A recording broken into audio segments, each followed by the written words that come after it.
Welcome, everybody. We will start in just a few minutes.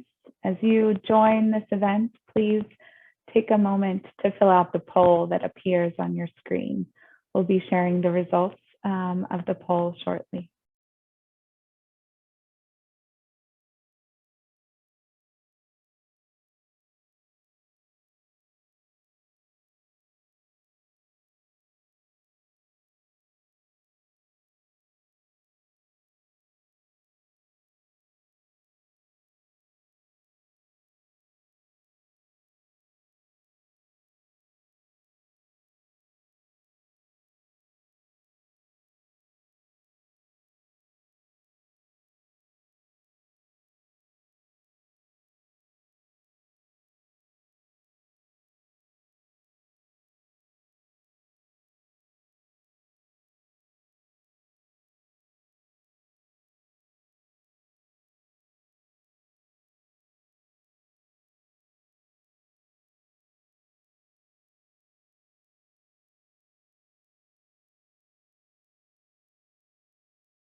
Welcome, everybody. As you join us, please feel free to introduce yourself in the chat box. We would love to know your name and where you're calling in from today. So we'll get started in just another minute, but welcome.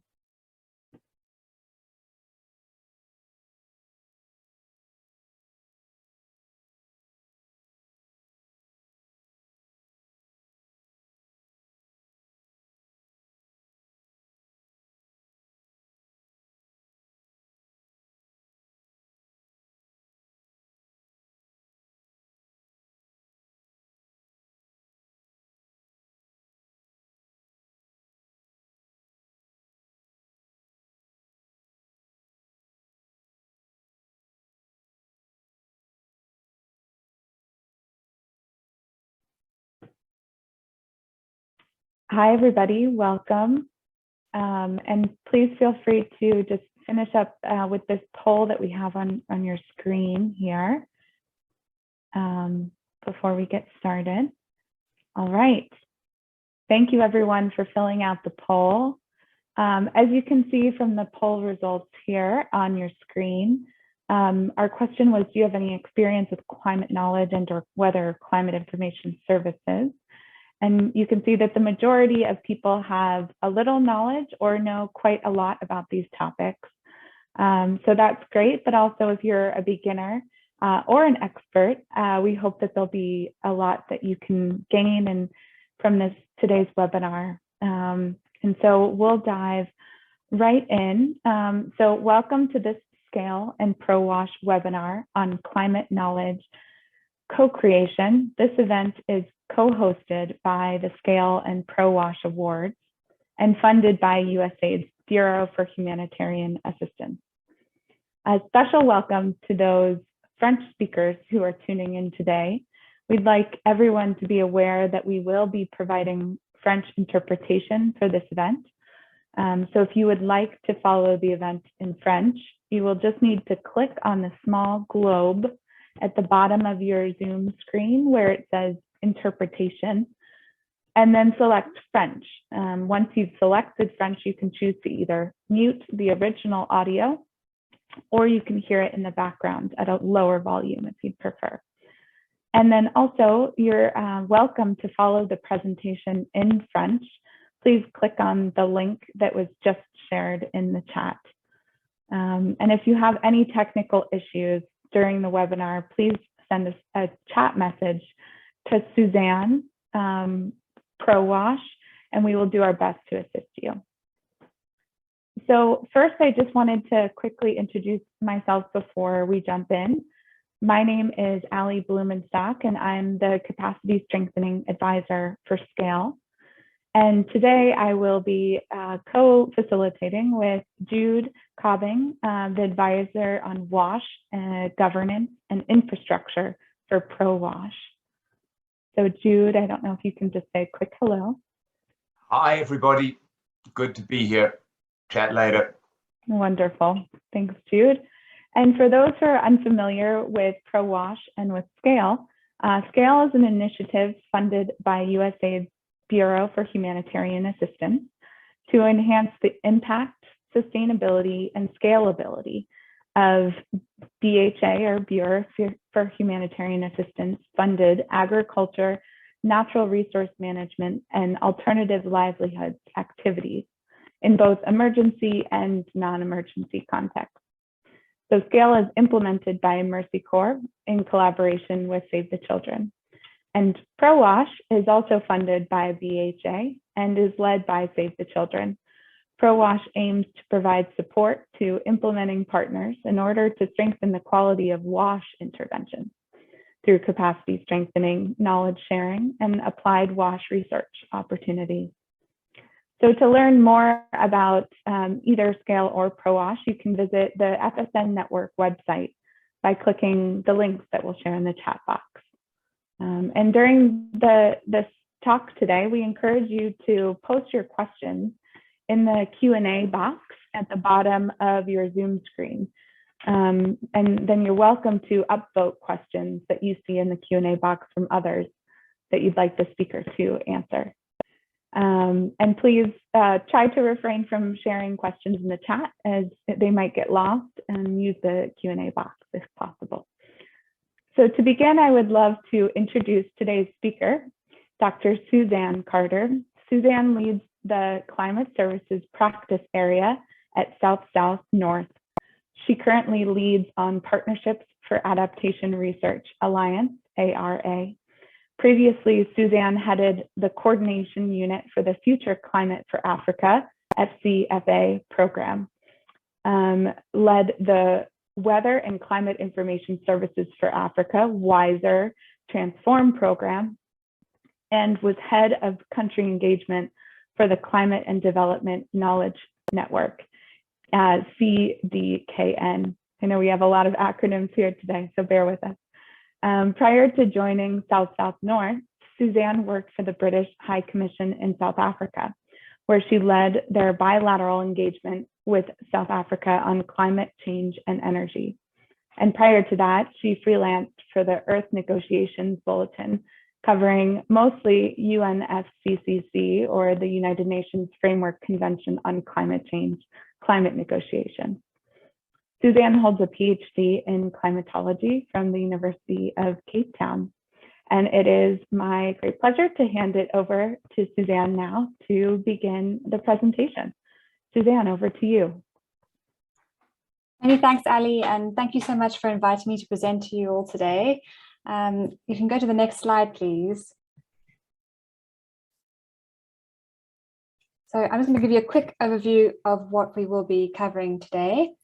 I'm just going to give you a little bit about what I'm calling the co-production basics, why we think co-production is a good idea, especially in the climate services space.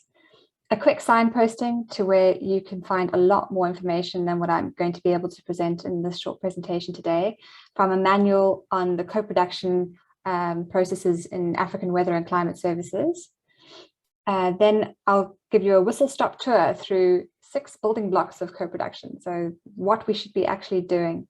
And I'll dive into a little bit of the 10 principles for co-production, going into 2 particular examples from the WISER and FCFA programs. And I'll finish off with a quick note about the Adaptation Research Alliance, where I'm currently working. And that's really a new initiative that's taking the co-production approach to heart. So it's nice to see these ideas evolve and progress. You can go to the next slide, please.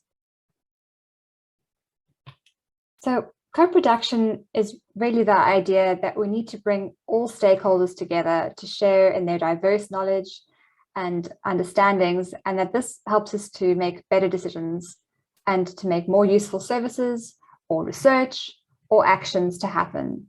So the idea is that co-production is using the collective wisdom of many, and it has many different benefits, but these are some of the ones that we identified. We find that it improves the producer's understanding of the decision context. So if you're a producer of climate information, understanding what the users of your information are actually using it for and how they need to apply it is incredibly important, and a particularly poor area and unfortunately in many contexts. So this is a sort of a critical thing. It also helps in providing information that responds to actual needs. So it's not just what potentially a researcher thinks is a good idea, or potentially what a government official thinks is a good idea. It goes to the heart of the community about what exactly do they need. It also improves audience-specific communication. So it allows for messages to be far more targeted by understanding what they really are needing. So giving them the information that's useful to them. So for a lot of the time, it'll be that they want information about climate impacts, about what actually is happening on the ground that they can see, instead of a temperature forecast or a wind forecast, which for them is not as useful. We can also see that this can build capacity to use climate information products. And the idea that by being involved in this co-production process, there's a joint ownership of what is coming out of it. And that is really important to promote the integration of this information. If you understand where it's come from and the accuracies, the pitfalls, you will be much more likely to want to use it and know how best to go about using it in different actions, plans, and budgets. And lastly, that you tend to find that you have a much wider reach and impact of the things that you are producing. If you can go to the next slide, please. So what I've said here is that co-production creates a virtuous cycle. So the more relevant the products and information are that you are producing through the co-production process, the more users are likely to find the information helpful because it's meeting their communications needs. The better they will understand and use and benefit from that information. And that in turn builds resilience which also leads to an increased demand for better climate services. So you tend to find that this virtuous cycle perpetuates. If you can go to the next slide. I was lucky enough to be part of 2 different programs that both had strong co-production elements. And as Ali mentioned, that was the Weather and Climate Information Services for Africa program and the Future Climate for Africa program. And what this being involved with both of these programs allowed us to do was to really look at a joint publication that could distill some of that learning from these 2 programs and others about what we're finding on the ground. So there is some core theory that is sort of brought together in a sort of more practitioner-focused packaging, which is underpinned by a lot of detailed case studies. Well, I say detailed, 4-page case studies for each one, 24 of them, which make up the annexes of this manual. And that sounds like a lot, it was, but it really just shows the breadth of the knowledge that's out there and the different ways that people are doing co-production. And so we thought it was really important to share the detail for people who are wanting to replicate these kinds of processes so they can learn from the actual examples of what's worked on the ground. So what the manual covers is, I'll go into in a little bit more detail now, but the spectrum of different co-production approaches, 6 building blocks for the use of co-production, 10 principles to apply, and the 24 case studies. So we can go to the next slide. The first piece of key guidance that we sort of shared was to think of co-production as a spectrum, in which you could either apply co-production in specific ways to just parts of the work you're doing, and we would call that the consultative side of the spectrum, or you can move towards increasingly complex processes where all the elements are co-produced, and that's what we called immersive co-production. If you go to the next slide, I want to just stress that there is no right or wrong to which side of that spectrum that you fall on. And often you need to take into account a lot of the factors such as context, the people that are involved, the purpose of your work, and your funding. And you may find that a unique blend has to emerge based on all of those factors. And some parts of the process then might be more consultative, and some parts might be more immersive. And often a mix is actually what is most useful. to do fully immersive processes for absolutely everything is very time consuming and resource intensive. If we go to the next slide, the second piece of guidance that we had was to set out 6 building blocks.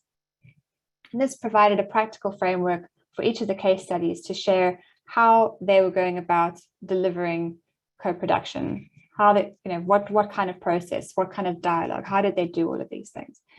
And so these building blocks, the 6 that we came up with, were not unique to our program. In fact, they built on a lot of very rich literature that came before us. But we used them as a way of trying to frame how you would best go about this. And we said that the building blocks aren't, a linear thing necessarily. That's why they're in a circle. You can dip into various ones at different times, and you don't have to do them in order necessarily. There's obviously some benefits to doing them in the order we've put them in, but it's not to say that that's the only way to do it. And some of the things will happen in parallel, and that's also okay. So the 6 are to identify key actors and build partnerships, to build common ground, to co-explore need, to co-develop solutions, then co-deliver those solutions, and lastly to evaluate. And each of those building blocks is described in the case studies, as I mentioned, so that the readers could get a sense of how those processes happen on the ground and the benefits and learnings from each of those. So if we go to the next slide, we'll go into the first building block. And this one is about identifying key actors and building partnerships. This is critical to the process, because if you don't involve the right people, you could invalidate the entire process. And we often think about 3 different groups that need to be involved, but this is just one framing. You can think about this. The ones for climate services are often mentioned as producers of knowledge, intermediaries, and users. And some actors you'll find have a mixture of roles within these things. They don't always neatly fit the 3 boxes, but to make sure that you have some from each is, I think, the most important thing. So while some actors may have experience of working together, others may not. The range of actors that you need to involve might have to change over time. You might find that you haven't got all the right people on day one, and that's okay. But it's important to keep looking at this and making sure that are you including all the views that need to be here. So the process of identifying those actors and building the partnership needs ample time in project planning, because you need to develop very equitable and trust-based relationships, and those shouldn't be rushed, and they require an iterative process of interaction to form an effective basis. The intermediaries may be from within the users or the producers, and for sustainability purposes, you might also want to think about building capacities within the institutions or networks rather than just relying on an intermediary to play those roles as well. So both have a role, but sometimes you need to build the capacity of both the producers and the users to be able to interact better. So the next building block, if we go to the next slide, is building common ground. And this needs to happen very early on in the process to develop a shared understanding across all the actors of the intentions and outcomes that people want from this process. And that includes identifying any competing priorities. So this building block is really critical for managing expectations and agreeing sort of foundational principles about how we will be interacting. And the additional function of this building block is that you can introduce some capacity development if it's needed to make sure that everyone's on an equal footing for the discussion across multiple different disciplines, and start the co-production process from a place of everyone feeling comfortable in the process. Building those capacities of the decision makers on key climate concepts, for example, might be something that you needed to do. But equally, getting the climate services providers to understand the decision context is equally as important. So it's not one-way learning, it's capacity on multiple levels. If we go to the next slide, please. Here we would be co-exploring the needs. So here the focus is on cementing those relationships and the understanding across all the actors. and creating a space where those relationships of equals can be formed and thrive, and where they can jointly define the issues, and that allows you to sort of get into this roles and responsibilities and deciding what each of the actors should be doing. Sometimes you'll need to make that fairly formal, depending on which actors are involved. Other times it can be informal. If we go to the next slide. In co-developing solutions, the actors can build on the identified issues, whichever they've chosen, and focus to build this collaborative effort that they will now, will lead to a solution. So this process of iterative knowledge exchange, is a result of a contribution of all the different expertise from all the different actors. And this is where everyone will agree, well, what is the output, whether that's something physical, like a weather forecast potentially, or whether it's something like a process that, a dialogue that will need to happen to enable a certain plan to emerge. Whatever it is that is agreed as the output, this is where this sort of emerges. And the aim should be to improve on previous approaches and to make sure that there's better uptake and use of weather and climate information. That's what you're here to do.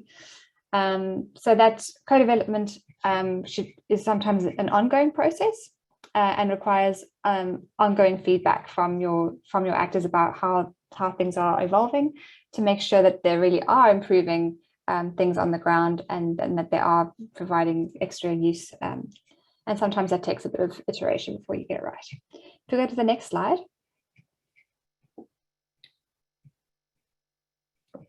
On co-delivering solutions, once the collaborative outputs that you've agreed on have been identified, this sort of allows you to then decide how best to package and communicate that solution to ensure that it's as optimally useful as possible. And the collective knowledge and networks of the co-production actors could be greatly enhanced if the accessibility is addressed correctly. For example, partners with expertise in social media might have a direct experience of influencing the intended user group, and their expertise should be brought to bear. Also, partners with expertise in different languages might be appropriate, or different kinds of communication styles, so more interactive communication styles potentially, or indeed something like psychology to understand the drivers and motivators for why people will or won't act on things and how best to package things. It can all be very, very useful to make sure that what you're delivering is as effective as possible for effective packaging, communication, and that the output is also usable for the different target audiences. So you should be able to create a capacity process where the users feel that they are confident in how to use this output, and that if there are any intermediaries involved, that maybe they can also feel confident to explain the detail of the approach behind the delivery of the solution that might be more technical to a user, so that people can feel trust and that this is a sort of a valuable tool that everyone understands how it works.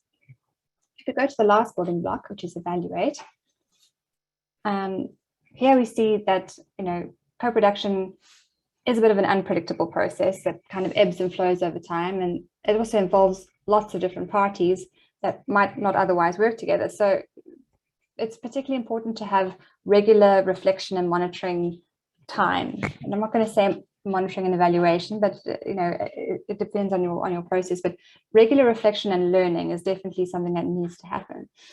And so it's both a standalone building block, but also something that needs to happen continually throughout the process. And what we find is that if we allow for ongoing feedback and learning from experiences and regular review, this provides a space for course corrections if needed, and also it makes sure that the process is optimally valuable to everybody. Equally, a review of the entire co-production process should be undertaken towards the end, just to make sure that you're documenting your learnings from successes or failures, and building back into the process so that that further success can be generated. We go to the next set of slides. which is going to focus on the principles. So this is a figure that we had in the manual, which distilled 10 different principles for good co-production. And I'm not going to go through each and every one of them, which you'll be probably glad to hear.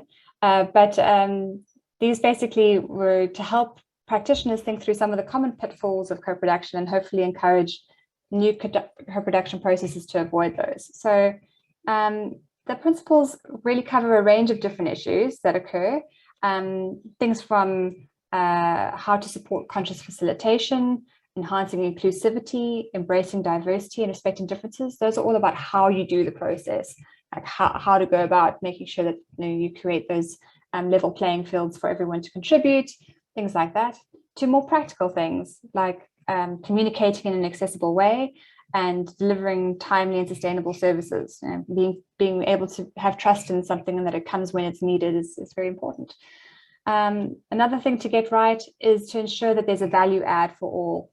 And I think otherwise, if you don't get that right, the co-production process could still end up being a fairly extractive process. And you want to make sure that, everybody's incentives are aired on the table. So for example, a researcher might want to write an academic paper, but a person that's a farmer or a fisherman wants to receive a good forecast that's at the right time. So there's very different incentives, and you need to make sure that everybody knows what they want out of the process and agree on that. So I'm just going to go into a little bit more detail on two of the different principles. So if we just click to the next slide, and these are this one's an example from Wiser that I've drawn out here. But the principle is to tailor to context and decision. And I mean, this seems quite obvious maybe, but you really want to make sure that you're addressing the identified user needs. And this is sort of at the core of a co-production approach. This is something that we need to get right. And to enable this co-exploratory process, you might need to help with the understanding of what that decision context is and what the climate service might be able to address.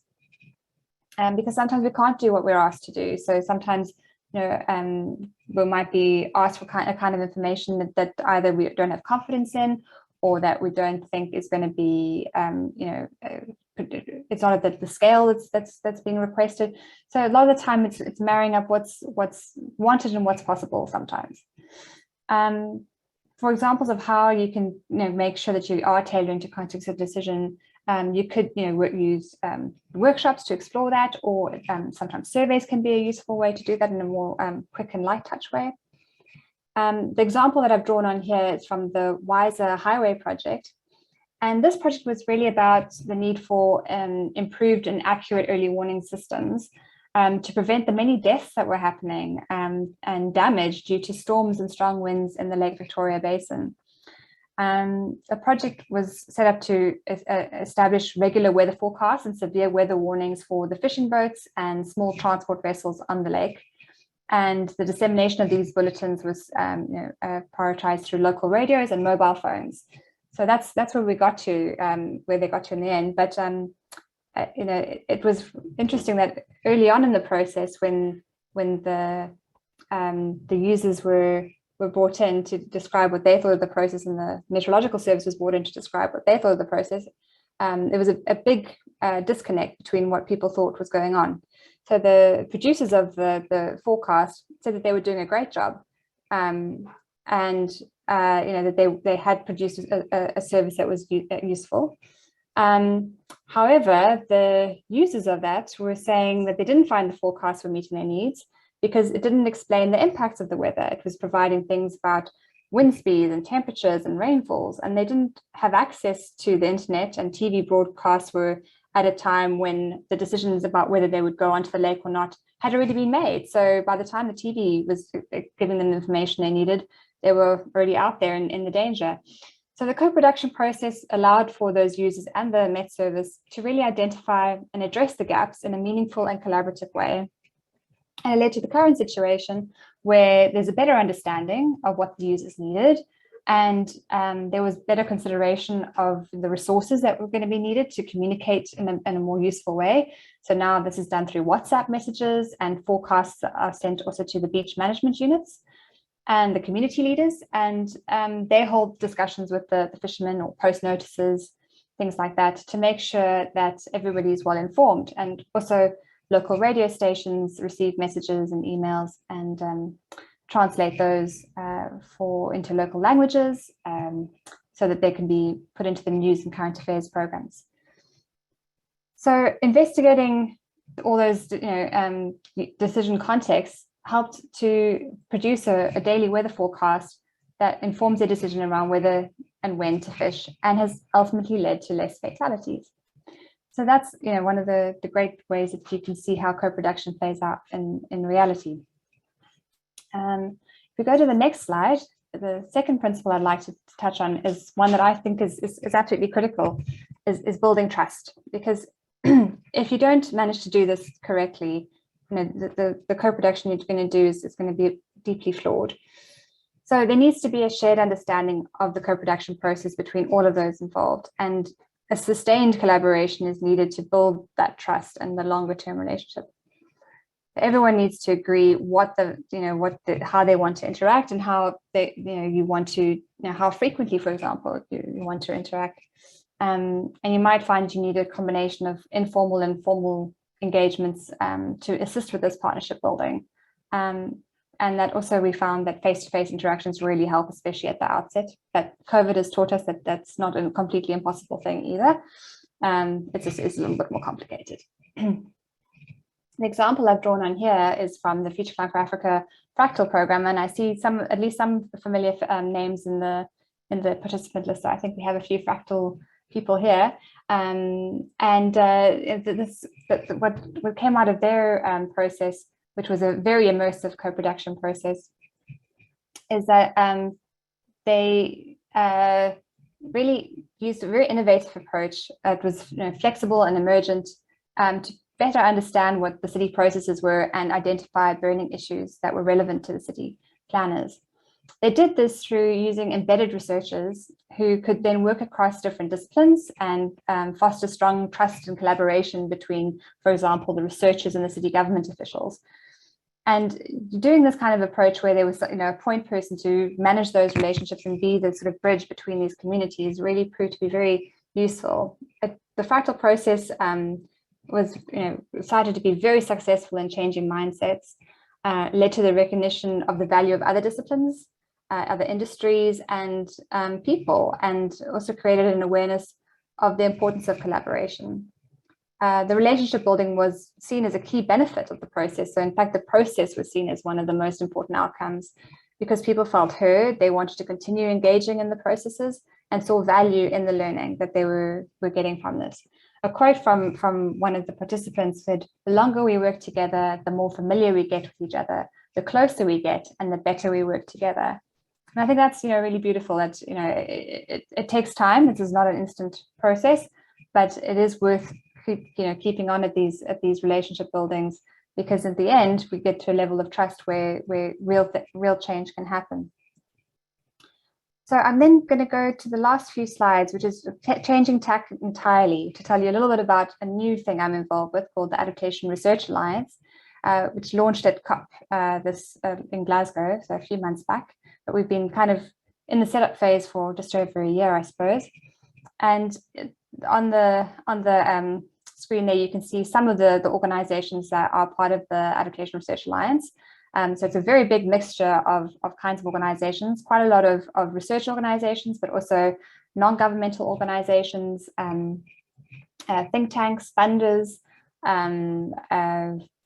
private sector, philanthropists. So it's quite a mix. And we've all agreed, this I had to prepare my slides a little early, so we're now at I think 131, but at the end of January we're at 125 members and still keep growing every day. So more people are sort of joining up to what we're putting forward. And the next slide will just show you what we asked all members to sign up to, which is the Adaptation Research for Impact Principles. And this is really to try and say, how do we take the current research paradigm, which can still be seen as hugely extractive, and take a more co-produced approach, take a different tack to where we are going to make sure that the needs of the most vulnerable are really taking center stage in how research is done.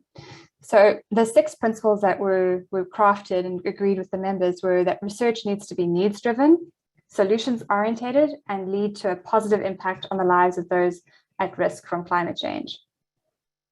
So that, who or what is the research for, is that's what it's about. The second one is really that research should be transdisciplinary and co-produced with users. So that's clearly speaking mostly to what my presentation was about. But that's really the how of how we do the research. How it's carried out needs to be changing. The third one is that research emphasizes societal impact. And so, what is the value of research? So research shouldn't be its own enterprise for no other purpose, but that it has to have social relevance. The fourth principle, is that research builds capacity and empowers actors for the long term. So here we find that, if you just come in and help with something in the short term and then, leave and come back, and that doesn't really help anybody. You need these longer term processes to really build and empower and, make changes that are going to be set for the long term. The fifth one is that research processes address structural inequities that lead to increased vulnerability and reduced adaptive capacity of those at risk.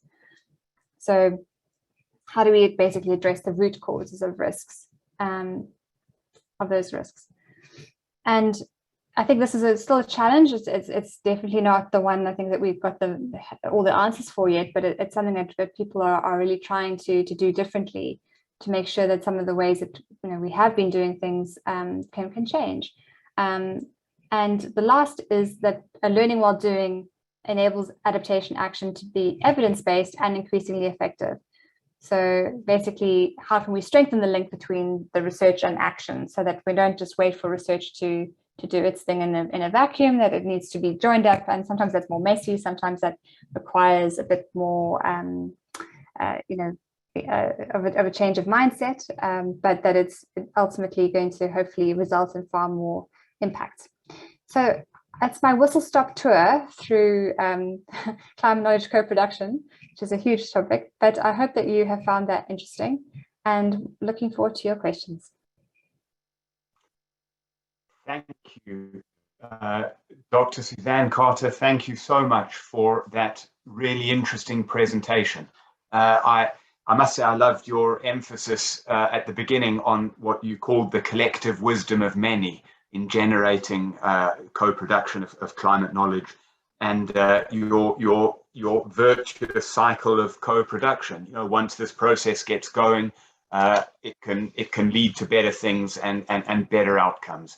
We're now going to move on to the Q&A part of this webinar, and which means please drop any questions that you might have for Suzanne in the Q&A box, which is at the bottom of your Zoom screen.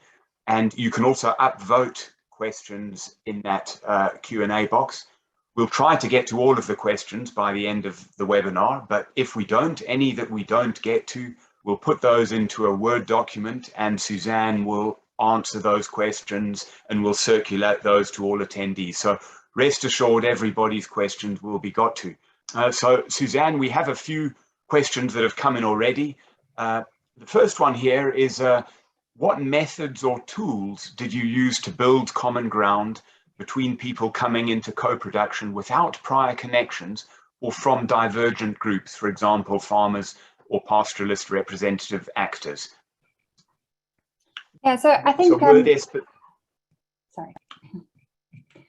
So I think that there's some really interesting ones that were done, particularly between farmers and pastoralists, as you were saying.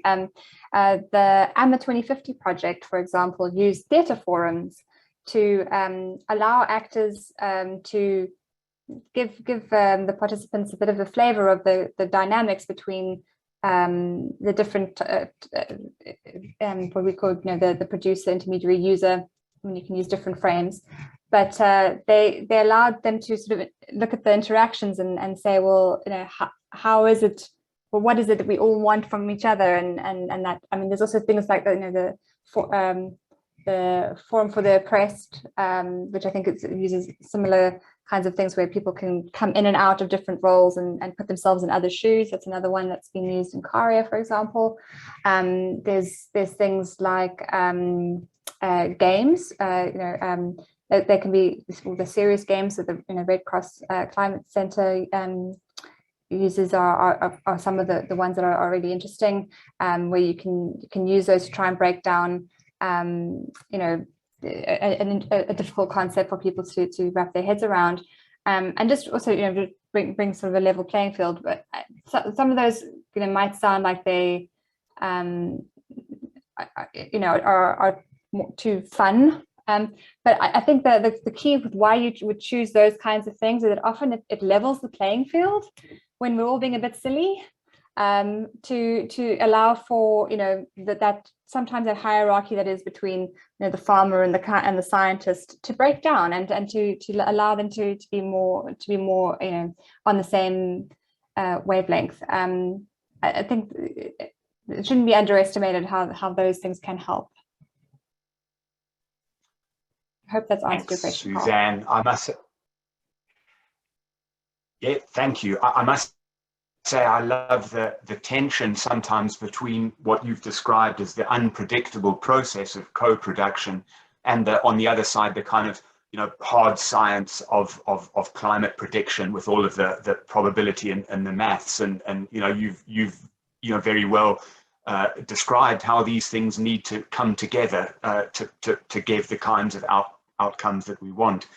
The next question touches a little bit on you spoke about participants, and the question was, when you say user, does that typically encourage input from those actors, or does that imply they are passive and not contributing to the tools or solutions agreed upon? And I think this is more about, is the terminology important? Have you found in terms of how you refer to some of the actors? Yeah, so I don't think I would go into a co-production process and say, you users do this. But it's more just that it's being used in the climate services framing about how we talk about the different knowledge holders. But I agree with you that sometimes the word user implies a passivity that we're not really hoping to have in these processes. So we did actually grapple with some of these things in the writing and go, should we use it user? The one that we decided was definitely wrong was end user. I think we ruled that one out because that implies a finality but everyone could be a user. You don't necessarily, it doesn't necessarily mean that you are I am a user of weather forecast every day. It doesn't necessarily then imply that I don't have another role. So as I said, although we sort of had these three different roles, I can be a producer of information, I could be an intermediary, and I could be a user in different aspects of what I'm doing, and that's okay. And so I think we did grapple with it a bit, and I completely see where you're coming from. That's how we saw it. That it was everyone can be a user. It's not just a particular kind of passive category of people that just needs to be consulted. That makes sense. Thank you, Suzanne. And as you pointed out, these things are often very local and granular processes that depend very much on the local circumstances and the context, which you obviously need to be extremely sensitive to. Moving on to another question from Arthur Obare. How might this approach be used to co-produce knowledge on supplemental irrigation? Could it be applied to irrigation? Well, I mean, it depends what you're trying to do with the irrigation. So if it's about trying to see whether this is a technology that should be encouraged in a particular community, for instance, then you might want to use a co-production approach to test the waters and see, okay, well, is there a need for irrigation in this community? Do they understand the technologies options that are available? Do we know what price point they could actually afford? Is this, is the technology we're suggesting going to work for them? Would there need to be a subsidy to produce, a pump storage scheme or solar system? I think you could think about it in that way, that it's really, if you want to test out the idea with people, but often we find that the better co-production processes actually don't know exactly what it is they want to do. So they're more going to talk about a wide issue and then narrow down to what is the most useful thing to co-produce.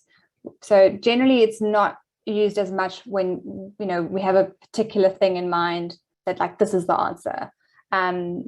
It would depend on the exact, you know, context that you're talking about. So I can't tell from the information here, but yeah, I would just say that a lot of the better co-production processes try not to prejudge the outcome. It's the process that's important. And if you get the process right, you will get better outcomes. So it could be that maybe irrigation is an issue in the community and they want to talk about it, then that's great. But if it's something that you're trying to bring in, it might be that, you know, another technique is more preferred, you know, just sharing information through a brochure or a demonstration or doing a pilot might be a more useful use of your time than trying co-production. But as I say, I can't tell from that information. Sure, thank you, Suzanne. I mean, I guess it comes down again to the issue of scale and context. And indeed, the next question is about scale of this process. So the question from Kristen Lambert, at what scale can the co-production process be implemented? Ideally, how many stakeholders are engaged? I imagine there might be some tension between ensuring you engage a complete and representative group of stakeholders, but not so large that it precludes relationship building and progress. And the question asks that I'd be curious to hear how South-South-North strikes that balance and any key lessons or learnings around implementing co-production at scale. So a question on scale there, Suzanne. Yeah, I mean, there is no right or wrong answer. And you might find that, you know, depending on what it is you're trying to do, the scale is dependent by that. So if it's a very complex issue, like, you know, you're trying to develop a climate change policy for the whole country, well then, yeah, you know, limiting to 10 people is not going to be very helpful. And you probably need to be thinking about hundreds and, you know, maybe thousands of people that need to engage. Whereas if you are wanting to work in a very particular community on a, you know, in a more defined way, it might be that a smaller group of, you know, under 20 is appropriate. I mean, it completely depends. I think that the important thing is to ask yourself whether everyone who's interested in this has had a chance to be represented. So of course you can't have every single farmer or every single whatever, but you will generally find that people will weed themselves out of this process quite quickly if they're not that, number one, they're not that bought in, if they're not that, you know, if they are not finding that there's a value in it for them, or that they you know, they have no stake in it. There's no, like, you know, incentive for them to give up a lot of time to be a part of the co-production process if they don't really care about the issue. So that's generally what you find is that it kind of almost selects itself the scale depending on the, you know, the issues that come up. But the important thing to do is just to, you know, not just have a whole room of scientists, you know, for example, to co-produce. That's where I think, you know, you and some people think that's co-production.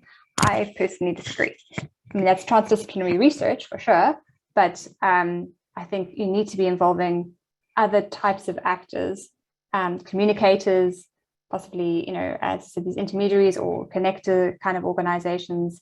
Often, like, you know, good community organizations are a good one. And for your user groups, you usually find that things like, I mentioned, say, the beach management unit in the Lake Victoria example, or the local traditional leaders. Those people will be good gateways to other, you know, ways of communicating and furthering your dissemination. So if you can encourage them to be part of the process, you can save yourself having to, you know, speak to absolutely everyone. But you might find that, you know, you want to get a good sense of things at one point and do a lot of consultation, and you might have to go do surveys house to house, for example, if that's appropriate for what, you know, you're thinking, to really get a good lay of the land, and then work with a smaller group that's representative of the different needs and issues that have emerged. As I say, co-production is one of those things where you can't tell people there's not a one size fits all approach. It's definitely a mix and choose and see what works best. But I think the important thing is to give it a try, to see whether you can improve what you know on what sort of the generic baseline has been of working a little bit in silos and expecting that to produce brilliant results, because that I think is what we're trying to say doesn't work. Thanks, Suzanne. And I'm going to bundle a couple of questions together into one for the next question to you. And you've spoken a little bit now about the scale, and one of the questions talks about also the time frame. So there's this issue of is co-production necessarily a longer process, or can it be something that would fit well with shorter engagements? And what I'll say on top of that is, shouldn't co-production be part and parcel of every climate knowledge initiative where the knowledge is intended to actually be used? And in doing so, do we not need to be a lot more open to projects where the scale can change and where the time frame isn't necessarily always set in stone? But your views on any of that, Suzanne, would be interesting. I think scale and time is always a big headache for people who are doing co-production, because generally the two sort of things that you butt up your head against is that your funder only has funding for 2 years, for example, or you'd love to go bigger, but there's resources that only allow you to focus in on one thing. So I think generally speaking, I haven't heard of a co-production process in our examples that was less than 2 years. I think that was the quickest, if you want to talk about it like that. But as I said, you might find that co-production isn't necessarily the right approach for everything. I think, Jude, you said, shouldn't we do it for everything? I don't think it's the right approach for absolutely everything. I think we need to be clever about when we use it. And when we're trying to do something that's going to be influencing people on the ground, it's probably something that is worth considering. You might not need to do co-production for every single part of the process. You might not have to for the complexity of the thing that you're doing, or it might be that you don't have the funding to do that. And so, also it depends, like if you are building on a previous, project or a previous community relationship or a previous something else, you might be able to speed things up. But if you're starting from scratch, I don't know of any project that's done it in less than about 2 years. But, things are changing all the time. Who knows? Maybe someone finds some quicker methods to do it. But I think trying not to have to rush yourself is probably a good thing. So if you're trying to do it in a short time frame, ask yourself whether you have to. And if you do, then maybe you want to just, be reasonable about the expectations of what you'd be able to achieve in that time frame. And similarly for the scale, we did in the manual talk a little bit about scaling. There are some successful examples of where the same approach has been applied in different places, from, for example, Care International's work on participatory scenario planning. And there's also the example from the IRI's ENACTS program, where they've done these map rooms in various different countries in Africa. And those have been successfully replicated as a sort of a process that's been replicated, but obviously it's each time changed a little bit to meet the needs of that country or that situation. So yeah, I think there's definitely possibilities to scale. I know the Fractal program has also been looking at that in its final phase, was how to scale and work maybe quicker than the 4 years that they did for the first lot of processes. So there's quite a lot of interest in the scale issue. Thank you, Suzanne. We just have time for one more quick question, I'm afraid. And please don't let that stop anybody putting questions in the Q&A box. As I say, we'll produce a document and send it to Suzanne, and she'll answer those questions, and we'll circulate it to attendees. So everybody's questions will be answered. But time is not on our side at the moment, unfortunately. Suzanne, I'm going to bundle a couple of things together just for the last quick question today, and that's we've had a couple of questions about the Adaptation Research Alliance, and congratulations on that. Questions around how can people join that alliance, and also will that alliance be measuring the impact and quality of co-production? What will the kind of documentation be coming out of the Adaptation Research Alliance? Sure. So the Adaptation Research Alliance is really a collection of interested members. There's no financial or sort of specific reporting burden expected of anybody. The only thing is that your organization must be able to sign up to the 6 principles that I mentioned. And we have a theory of change, which we would hope that your organization at least feels that you want to be part of that journey that we're trying to achieve. So that's really the entry requirement. There is an application form. There's a section about join us on the website. I think that's been put in the chat now, the link to the web page. So if you are interested, please take a look, and I think then you can contact our team to find out more. The issue about how we will be measuring and seeing how things are changing. So we're actually at the moment have just presented a few weeks ago a tracking, learning and sharing strategy to our members, which basically is using a various approaches to not monitor, but as we've said, to track, learn and share, so that we can collectively find out about best practices amongst ourselves, but also see where all of our members are moving everyone towards, and where we're going. So that is something that's in development, but there's been very broad support for the idea.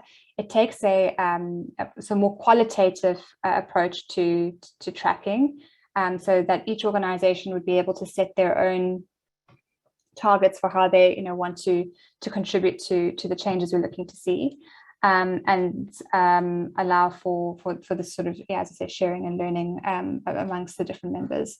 So it's still something that's watch the space. There's a number of different things that are still to come. As I said, we only launched a few months ago, so we're still new, but we have a very committed membership base who are very active and our participants. We're very lucky. I mean, we ask for volunteers for various different discussions and take forward these ideas, and people are always very keen to put forward their time, which I think speaks to the fact that they think we're doing something useful, and that's very encouraging. So yeah, it's been a very inspiring initiative to be a part of. So if you don't know anything about it and are interested, please do check it out. Thank you, Suzanne. And Dr. Suzanne Carter, thank you so much for a really interesting presentation today. It's absolutely fascinating. And I look forward to the day when climate knowledge co-production is an integral part of all climate change projects. Thank you very much. Thank you all, everybody, for attending too. We really appreciate your time. There's still a minute or two to put a question in the Q&A box for Suzanne. We will be getting to those and sending you answers to those questions.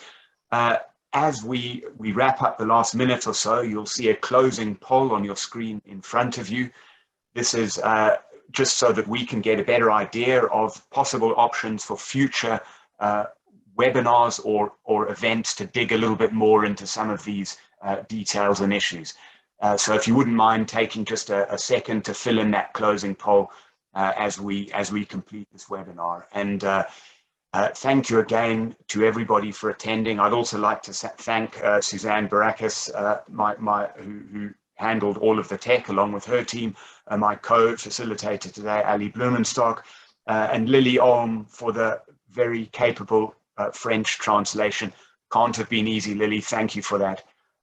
Thank you all again for attending. Thank you, Dr. Suzanne Carter, and we look forward to seeing you at the next event, Pro Wash and Scale event.